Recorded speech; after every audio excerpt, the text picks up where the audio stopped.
Why did we go at night? We went at night because of two reasons. First and foremost, we wanted to ensure that we were observing COVID protocols. And as you have seen for yourselves, it would have been impossible to go and do what we did today during the day because of the number of people who would have been out there. It would have made that very difficult for us to be able to do the job we want to do and at the same time observe the COVID protocols that as a government we have put in play. So that necessitated that this kind of action needed to be done at night.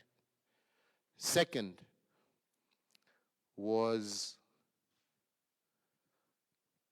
we also discovered that Nairobi hospitals opened at 8 o'clock in the morning and were closed at 6 o'clock in the evening.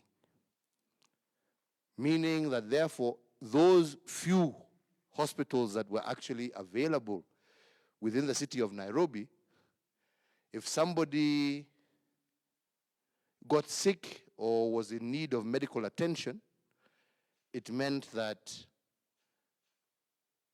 if it was after 6, the only facility they could access, again, was Kenyatta National Hospital. So we decided that it was important that these hospitals that we are building operate on a 24-hour basis. And as a result, this is what we also wanted to see, whether it was possible, both from an accessibility point of view and a staffing point of view. And one of the things that we have established is that for the 19 hospitals that we are now opened in Nairobi, we have employed 2,000, almost 500 people to man those hospitals, but we need additional staff, which is one of the things that came out of this evening's tour, in order to be able to ensure that those hospitals are operating 24 hours and that day or night residents can get service and they only need to be referred to Kenyatta or to Mama Lucy when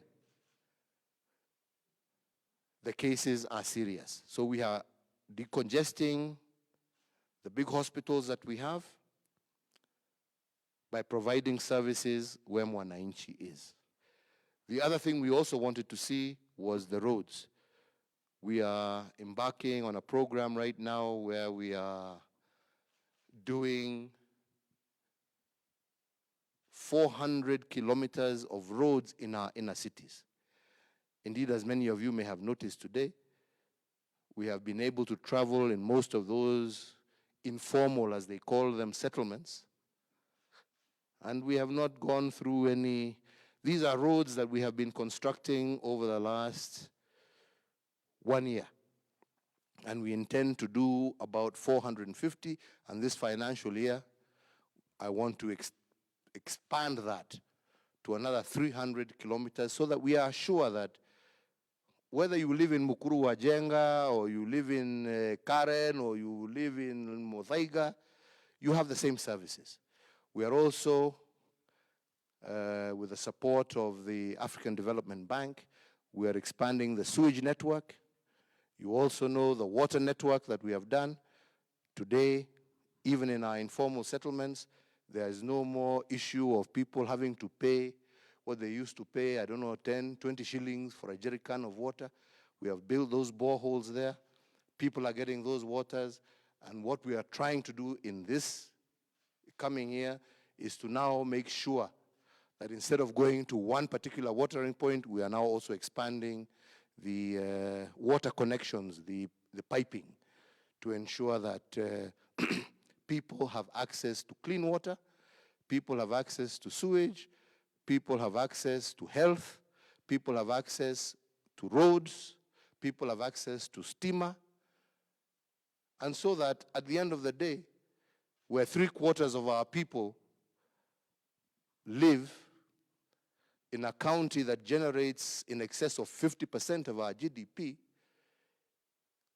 all feel catered for